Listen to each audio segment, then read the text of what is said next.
नमस्कार, मैं हूं सौम्य प्रकाश बबेटा और आज हमारे साथ हैं प्रधान संघ चंबा के प्रधान देसराज शर्मा जी। इसके अलावा कृषि विकास बैंक के डायरेक्टर भी हैं। भाजपा एसटी मोर्चा के प्रदेश के एक दायित्व पर ये कार्य कर रहे हैं। इसके अलावा और भी इनके पास बहुत से दायित्व हैं। जो भी दायित्व आज तक इन्हें मिला है ईमानदारी से निभाते हैं, तभी तो इन्हें नए नए दायित्व मिलते हैं। सियासत में काफ़ी सक्रिय रहते हैं और अमूमन लोगों की आवाज़ बुलंद नहीं होती है। इनकी कुदरत की ऐसी देन है या भगवान की ऐसी देन है कि इनकी हमेशा आवाज़ बुलंद रहती है और जहाँ ये बोलते हैं तो लोग सुनने वाले खड़े हो जाते हैं। आज हम सियासी इंटरव्यू इनका लेने पहुँचे हैं और सियासत का इनका बहुत सा अनुभव है और काफ़ी यंग एज में ये ऐसी पोस्ट पर पहुँच चुके हैं जिनका ख्वाब रहता है और कई बन भी नहीं पाते हैं। अब इनकी नज़र चंबा सदर विधानसभा क्षेत्र पर भी है, लेकिन हम इन्हीं के मुंह से वो बात करेंगे और पूछेंगे कि उनका आगामी क्या योजना है और किस तरह से ये आगे बढ़ेंगे। पहले तो स्वागत है सर आपका। धन्यवाद जी। सबसे पहले तो मैं चंबा हलचल का दिल की गहराइयों से बहुत बहुत धन्यवाद करना चाहूँगा और साथ ही चंबा हलचल के दर्शकों को मैं कोटि कोटि नमन करता हूं कि हमारी आवाज़ जो है ये पूरे देश विदेश में पहुंचती है और ये लोगों तक भी सारा प्रचार प्रसार होता है। पहले तो मुझे ये बताएं सर, क्योंकि आप अलग अलग दायित्व का निर्वहन कर रहे हैं, लेकिन भाजपा में जिस तरह का आपको ओहदा मिलना चाहिए था, बैकफुट पर रहते हैं। ईमानदारी से कहें, ऐसा क्यों होता होगा? देखिए, मैं भारतीय जनता पार्टी का एक कर्मठ और ईमानदार कार्यकर्ता हूं। मुझे जो पार्टी ने आज तक दायित्व दिया, मैंने ईमानदारी से उस दायित्व का निर्वहन किया। अगर मुझे कभी दायित्व नहीं भी मिला, हमने फिर भी पार्टी के एक सिपाही होने के नाते ईमानदारी के साथ चट्टान की तरह पार्टी के पीछे हम खड़े रहे। अच्छा, मुझे ये भी बताओ थोड़ा सा, क्योंकि आपके साथ जो भी अलग अलग पार्टी के दायित्व कर रहे हैं, आपके साथ जो भी पार्टी के तौर पर उन्होंने पदाधिकारी के तौर पर काम किया है, वो विधायक भी हैं, कई मंत्री भी रह चुके हैं, लेकिन आप वहीं तक सीमित हैं। देखिए, एक पार्टी का सिपाही होने के नाते मैंने भिन्न भिन्न दायित्वों को निर्वहन किया और इलेक्टेड राजनीति में भी मैंने काफ़ी जो है पद हासिल किए। शायद आप आगे पूछेंगे तो उसमें मैं विस्तार से बताऊंगा। इसलिए पार्टी ने जो दायित्व मुझे दिया, मैंने निभाने की कोशिश की। हो सकता है कि पार्टी की नज़र में जिस दायित्व के मैं लायक था वही मुझे दिया गया और वो मुझे निभाना पड़ा। अच्छा, बड़ी बात मैं ये भी देखता हूँ कि चूंकि आप खजियार से ताल्लुक़ रखते हैं और खजियार के वर्तमान में प्रधान भी है, पर्यटन की दृष्टि के देखा जाए थोड़ा सा चलता है, कारोबार चलता है। इसके अलावा चंबा जिले में उस तरह की विकास के लिहाज से या रोजगार के लिहाज से वो चीज़ें नहीं हैं। इस चीज़ों को कैसे देखते हैं आप? आपने बबेटा जी बहुत बढ़िया सवाल किया, जो सदा ही मेरे मन में ये गूंजता है कि खजियार एक अपने आप में प्रसिद्ध पर्यटक स्थल है, लेकिन वो सारी देन सिर्फ कुदरत की है। आप बोले कि कुछ किसी सरकार की, किसी नेता की, तो उसको मैं नहीं मानता। मैं सिर्फ एक चीज मानता हूं, मैं बधाई देना चाहता हूं आपके चैनल के माध्यम से आदरणीय शांता कुमार जी को। जब वो 92 में हिमाचल प्रदेश के मुख्यमंत्री थे तो उन्होंने हिमाचल प्रदेश के मुख्यमंत्री रहते हुए मिनी स्विट्जरलैंड गवर्नमेंट से टाई अप किया। वो अधिकारी खजियार में पहुंचे और खजियार में जब उन्होंने देखा कि ये जो एरिया है ये मिनी स्विट्जरलैंड की भांति है और सीधा टाइप होने के बाद जो है शांता कुमार जी ने हमारे खजियार के एरिया को जो है मिनी स्विट्जरलैंड का दर्जा दिया, ऑथेंटिक दर्जा दिया। उस दर्जा देने के बाद टूरिज्म की दृष्टि से उस एरिया को पंख लगे। लेकिन आप विकास की बात करें तो विकास की दृष्टि से किसी भी नेता ने किसी भी जो वहां पर किसी प्रकार का कोई ध्यान नहीं दिया। जो कुछ है हमारे खजीनाथ के चरण है और जो कुछ वहां पर जो कुदरत ने दिया हमें वही है। और मैंने प्रधान रहते पूरी कोशिश की, पूरा प्रयास किया। हमारी इको टूरिज्म सोसाइटी भी खजियार में बनी है। हम उसके माध्यम से छोटा छोटा विकास करने की बात करते हैं। और बबेटा जी, मुझे बड़ी आपके चैनल के माध्यम से कहते हुए बड़ी खुशी है कि हमारे खजियार में पार्किंग नहीं थी।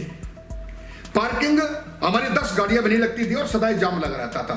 मैंने इको टूरिज्म सोसाइटी के माध्यम से और व्यक्तिगत एफर्ट्स करके जो है आज मुझे बड़ी खुशी है कि आज 400 गाड़ियों की पार्किंग जो मैंने पंचायत के घर के नजदीक जो है वो बनाकर अपने पंचायत के लोगों को जो है वो समर्पण की है। और हमारे जितने भी टूरिस्ट आते हैं वो आराम से गाड़ियां लगाते हैं वहां और वहां पर घूम फिर कर जो है वो उस प्रोजेक्ट का आनंद लेके आगे जाते हैं। अच्छा, मैं एक बात ये भी समझना चाह रहा हूँ कि एक मुहाल था, काफी चर्चा में रहा, वो डीसी साहब से मिले थे, वो आपकी पंचायत में आना चाह रहा था, प्रस्ताव भी डला था, लेकिन वहाँ के कुछ लोग जो है वो विरोध कर रहे थे। आपको लगता है कि ये विरोध जायज नहीं है? क्योंकि देखो, हर किसी का दायरा, अगर खजियार में वो शामिल होते हैं तो उनको भी थोड़ा सा फायदा मिल सकता है कि देखो ये जो रोजगार कैसे लेना है वो तो सबकी अपनी अपनी भाग्य की बात होती है, लेकिन ये जो मुद्दा था आपके हिसाब से क्या ये जायज है? देखिए बेटा जी, इसमें विषय दो है। कोई भी व्यक्ति कहीं भी काम करता है उसका मौलिक अधिकार है, उसका फंडामेंटल राइट है, वो देश का नागरिक है, उसको काम करने से आप रोक नहीं सकते, नंबर एक। नंबर दो, वो जो मुद्दा था वो मुद्दा मेरे ध्यान में नहीं था। वो कोरली पंचायत से जो रेजुलेशन आया डिपार्टमेंट ब्लॉक को, वो मेरे पास नहीं आया। मेरे पास उन लोगों की कोई एप्लीकेशन दरखास्त नहीं आई, लेकिन जो मेरे चंद 4 लोग विरोधी थे उन्होंने जो है इस बात का बतंगड़ बनाकर जो है वो थोड़ा सा हल्ला गुल्ला कर दिया। लेकिन मैंने एक सवाल का जवाब उनको दिया कि कोई भी काम होता है तो ग्राम सभा के माध्यम से होता है। कोई पंचायत के एरिया आता है, कोई जाता है, वो ग्राम सभा के माध्यम से होता है, और ग्राम सभा के बाद भी इसमें बहुत सारी प्रक्रिया जो प्रशासनिक रहती है, उसके बाद जो है एरिया मिलता है। लेकिन कुछ चंद 4 लोगों ने सिर्फ सिंपल के विरोध करके जो है उस बात का बतंगड़ बनाया, लेकिन मेरे ध्यान में यह मामला नहीं था। अगर ग्राम सभा में यह मामला आता तो निश्चित तौर पर उसकी डिस्कस की जाती, लेकिन ग्राम सभा से पहले जो चंद लोगों ने जो हल्ला गुल्ला कर दिया, और मैंने किसी प्रकार का कोई प्रस्ताव, रेजुलेशन, किसी प्रकार का कोई कार्रवाई मैंने आगे नहीं बढ़ाई थी। और वैसे तो जो हमारे चंद लोग 4 विरोधी थे उनको पूछना चाहिए था, बिना पूछे इस प्रकार का बात का बतंगड़ बना दिया, जो कि विकास की दृष्टि से अच्छा नहीं है। और इसमें क्या होता है कि हमारा भी काम करते करते मनोबल टूटता है। मैंने अभी बेटा जी खजियार में मैं डंके की चोट पे कहता हूं, मैं बार बार आपको कहता हूं डंकी की चोट पे, कि जो खजियार में मैंने काम किया आज तक मुझसे पहले जो प्रधान रहे वो भी बताएं, और आगे जो रहेंगे तो भविष्य के गर्भ में।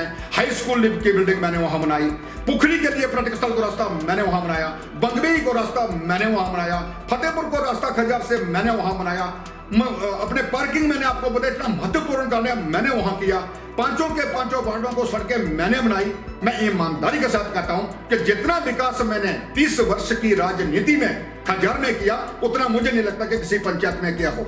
यह मैं बड़े डंके की चोट पे कहता हूं, और मुझे कहते हुए बड़ी खुशी है। हमने प्रत्येक व्यक्ति को पूछकर काम करने की कोशिश की है और भविष्य में ऐसा करने की कोशिश करें। अच्छा, डंके की चोट पर जो आपने बातें कही हैं, अभी उपायुक्त चंबा वहां पर दौरे पर गए थे, तो वहां पर एक विवाद ये भी सामने आया था कि जो रेडी धारक हैं उनको वहां से उठाने के निर्देश दिए गए थे, तो उस संदर्भ में आपकी क्या राय है?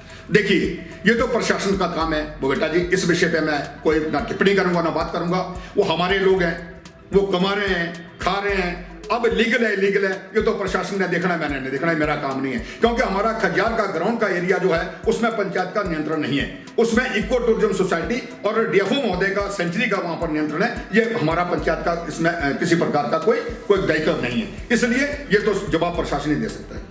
अच्छा, एक वहाँ पर जो गाद है, बड़े सालों से हम सुनते रहे हैं कि गाद निकाल रहे हैं, कि गाद निकली है खजियार झील, जो कि वो जो खजीनाग पवित्र स्थल है, और वहाँ पर जिस तरह से वो चीज़ें हो रही हैं, चर्चा में रहती हैं, क्या आपको लगता है कि ईमानदारी से वहाँ पर काम हो रहा है कि नहीं? देखिए, जहाँ तक काम का सवाल है, मैं आपको थोड़ा सा पीछे ले जाना चाहूँगा।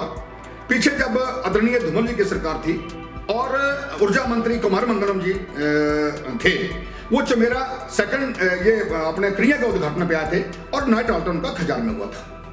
तो जब मुख्यमंत्री महोदय और कुमार मंगलम जी ग्राउंड का दौरा करने गए तो मैंने उनसे विशेष आग्रह किया था, क्या महोदय ये झील है, इस झील को आप एक अच्छी सी कंपनी को बुलाकर, जो एक्सपर्ट कंपनी हो, उसका पूरा देख रेख करे और वो जो एस्टीमेट अपना तैयार करे, उस एस्टीमेट को जो है सरकार को दे और सरकार पैसा दे। जब सरकार पैसा देगी तो जो कंपनी है जो ये काम करती है तो निश्चित तौर पर जो झील का जीर्णोद्धार हो सकता था, लेकिन छोटे छोटे थोड़ा काम करने से इसका सिर्फ सफाई हो सकती है, बाकी विधिवत तरीके से नहीं हो सकता। अच्छा, चूंकि खजियार की तो बातें चलती रहती है, मिनी स्विट्जरलैंड है, वो चर्चा में रहता है और जो होना है वो होता रहेगा, लेकिन वहां से सियासत की बात करें तो एक तनातनी हुई थी आपकी चंबा के किसी नेता के साथ आप खुद बोलेंगे तो मुझे लगता है कि क्या थी, क्योंकि लगता है कि जब ना ये चर्चा रहती है और उसको विराम तभी मिलता है जब जवाब मिलता है। अगर वो जवाब नहीं मिलेगा तो मुझे लगता है कि वो आपसी मनमुटाव भी बढ़ेगा। जब जवाब मिल जाता है तो मनमुटाव भी खत्म होता है। तो आप खुद अपने मुंह से कहें कि क्या तनातनी थी और किस बात पर हुई थी, तो ये जवाब जरूर मिलना चाहिए। देखिए बेटा जी, जब बड़ा परिवार होता है तो बर्तन के साथ बर्तन टकराया जाता है। किसी प्रकार की कोई तनातनी नहीं हुई थी। हमारी एक सिंपल बात हुई थी, सिंपल से साधारण जो हमारी डिस्कशन होती है, डिस्कशन के नाते हमारी बात हुई थी। किसी प्रकार का इसमें ना कोई तनाव था, ना कोई तनातनी थी, ना कोई बैर था, ना कोई भाव था। मैं फिर कहता हूं, मैं एक भारतीय जनता पार्टी का एक बड़ा बड़ा बड़ा ईमानदार कार्यकर्ता हूं और मैं किसी भी नेता को मतलब उल्टा सुल्टा नहीं कहता। मैं सम्मान करता हूं और जितना हो सकता है मैं पार्टी का काम करता हूं, नेता का सम्मान करता हूं। अब हो सकता है किसी नेता को मेरी बात कोई अच्छी ना लगी हो, वो उनका पर्सनल मत है, लेकिन मेरा किसी के साथ ना बैर है ना विरोध है। बेटा जी, आज तक मैं चाहता तो 1985 की मेरी मेंबरशिप है, मैं कभी भी किसी नेता का विरोध करके आगे जा सकता था, लेकिन एक डेडिकेटेड कार्यकर्ता होने के नाते मैंने किसी का विरोध नहीं किया और ईमानदारी के साथ चलता रहा कि कभी ना कभी तो बाहर आएगी तो हमारी भी बारी आएगी। अच्छा, डंके की चोट पे जो आपने चीजें बात की ही है, ये जो वो तनातनी के बाद वक्त भी इसी तरह का कुछ रूप आपका दिखा था, लेकिन हुई किससे थी? अगर नाम नहीं लेंगे तो लोगों को पता नहीं चलेगा। और जब पॉलिटिशियन जो ईमानदारी से काम करता है, जिस तरह से डंके की चोट पर आप करते हैं, अगर नहीं बोलेंगे तो वो भी दुविधा में रहेंगे। देखिए, व्यक्तिगत तौर पे मेरी किसी से कोई तनातनी नहीं हुई थी। ऐसे बात हुई थी कि महाजन साहब का कार्यक्रम था और कुछ लोग हमारे जा रहे थे आगे सपड़ी बस स्टैंड पे, तो मैंने पीछे से आवाज लगाई थी कि उस कार्यक्रम जो है, ये कार्यक्रम वेन्यू जो है हमारा इरावती के गेट पे है, तो कृपया आप इरावती के गेट पे आ जाएं, यहाँ पर जगह भी खुली है और यहाँ पर आने जाने में लोगों को दिक्कत नहीं होगी और नेता को अमर सिंह भी अच्छा कर लेंगे। बस ये से थोड़ी सी बात हुई, तो उन्होंने कहा नहीं आगे ठीक है, मैंने कहा था यहाँ ठीक है। तो किसी प्रकार की तनातनी नहीं, हमारी आपस में छोटी मोटी बात हुई थी, वो कार्यकर्ता के नाते हुई थी और हमारे स्थान के विषय में हुई थी, व्यक्तिगत इसमें हमारी कोई तनातनी नहीं थी। अच्छा, जिनके साथ ये एपिसोड पेश आया था, अब मनमुटाव तो नहीं है, बात होती है कि मुझे लगता है कि जो बात एक बार उठती है दिल में रहती है, वो दिल में आपने तो नहीं रखी है, उन्होंने तो ही रखी है, तो ये भी थोड़ा सा जवाब मिलना चाहिए। देखिए, कोई रख ले वो मुझे नहीं पता, लेकिन मैं ऐसा व्यक्ति हूं, इसलिए तो मैं बैकफुट पर हूं। जो कहता हूं सच्चाई कहता हूं और मुंह पे कहता हूं, ये किसी को पसंद नहीं होती है। मैंने किसी का कोई दिल में नहीं रखा है, जो बात हो गई वो बात हो गई। अब किसी ने रखी होगी, उससे ना मुझे कोई फर्क पड़ता है और ना पड़ेगा। अच्छा, ये फर्क की बात तो चलो आपने एक ठीक कहा, जो आप कह रहे हैं डंके की चोट पर कहते हैं। अभी सोशल मीडिया पर एक मैसेज आपका वायरल हुआ था कि भाई साहब सबको बुला लेते, तो आपको नहीं बुलाया था उसमें क्या? नहीं, बिल्कुल। मुझे पूर्व विधायिका कॉल आई और जब खजार मंडल का चुनाव था, विधिवत तौर पर मुझे एक दिन पहले बुलाया गया और मैं वहां पर गया। वहां पर जाने के बाद जो पार्टी ने तय किया हमारे शीर्ष नेतृत्व ने, और मुझे भी मंच पर बैठने का मौका मिला। हमारे समानिया जिला के अध्यक्ष थे, हमारे जो प्रभारी आए थे वो थे, हमारे जो पर्यवेक्षक जो बुलाए थे पार्टी ने, जो जिसकी ड्यूटी लगी थी वो थे, और हमने सर्वसम्मति से निर्णय जो है, उन लोगों ने कहा कि भाई ऊपर से जो निर्देश है उसी को हमने इसको करना है। तो राजकुमार जी को खजार मंडल का अध्यक्ष चुना और मैंने सबसे पहले जो है बधाई दी। हाँ, मैंने एक बात जरूर कही थी, वो मैं डंके की चोट पे कहूंगा।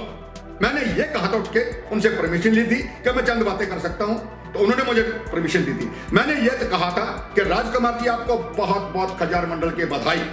आप युवा हैं, यंग हैं, और हम उम्मीद रखते हैं कि आप सबको साथ लेके चलेंगे और जो अगला हमारा विस्तार जो मंडल का जिसको कहते होगा, तो इसी प्रकार की गोष्ठी जो है उस गोष्ठी के माध्यम से मंडल का विस्तार हो, ताकि हमारा परिहार से लेकर जटगिर तक तमाम कार्यकर्ता जो है वो संगठन की भागीदारी में रहे। अच्छा, ये जो आप डंके की चोट पर बोलते हैं, क्या विधानसभा चुनाव के टाइम भी ऐसा ही रूप आपका देखने को मिलेगा कि नहीं?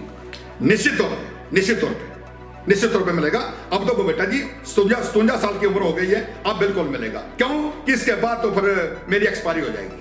तो मुझे लगता है कि अब मेरा रूप देखने को मिलेगा, क्योंकि भारतीय जनता पार्टी का ईमानदार कार्यकर्ता होने के नाते निश्चित तौर पे मैं टिकट मांगूंगा, संगठन से निवेदन करूंगा, संगठन से आग्रह करूंगा कि अब मैं 1985 से कार्यकर्ता हूं और भिन्न भिन्न पदों पर रहा हूं। वो बेटा जी, मैं 1990 में युवा मोर्चा जिला चंबा का अध्यक्ष था।